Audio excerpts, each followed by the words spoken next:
High, তোমরা কি কখনো সেই টিভি সিরিজগুলো দেখেছো, সিরিয়ালগুলো যেখানে দুটো বোন থাকবে যারা একটাই বরের জন্য ফাইট করবে?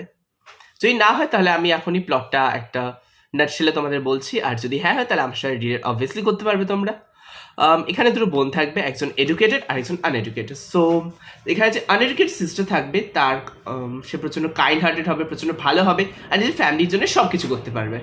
যেখানে যে এডুকেটেড সিস্টার থাকবে সে প্রচণ্ড স্মার্ট হবে, কানিং হবে, ধূর্ত হবে আর যত বাজে বাজে ভাষা হয় বোঝানোর জন্য সেইটা তাদেরকে দেখানো হবে।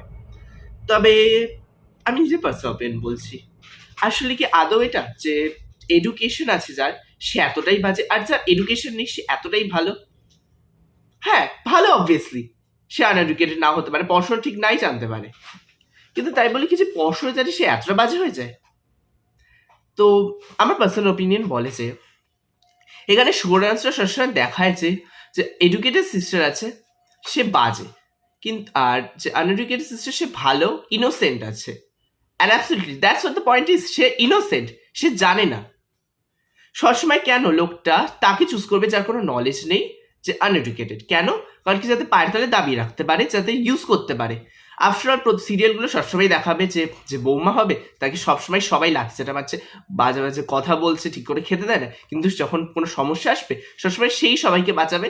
তারপরে দুটো এপিসোড সে একটু হিরো হয়ে যাবে, তার পরের এপিসোডে আবার সে ঘরের বউ থেকে কাজের লোক হয়ে যাবে।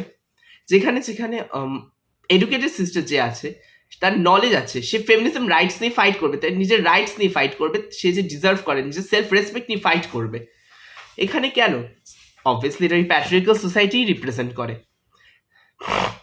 যেখানে হাজবেন্ডের পুরুষদের কথাটাই শেষ হবে।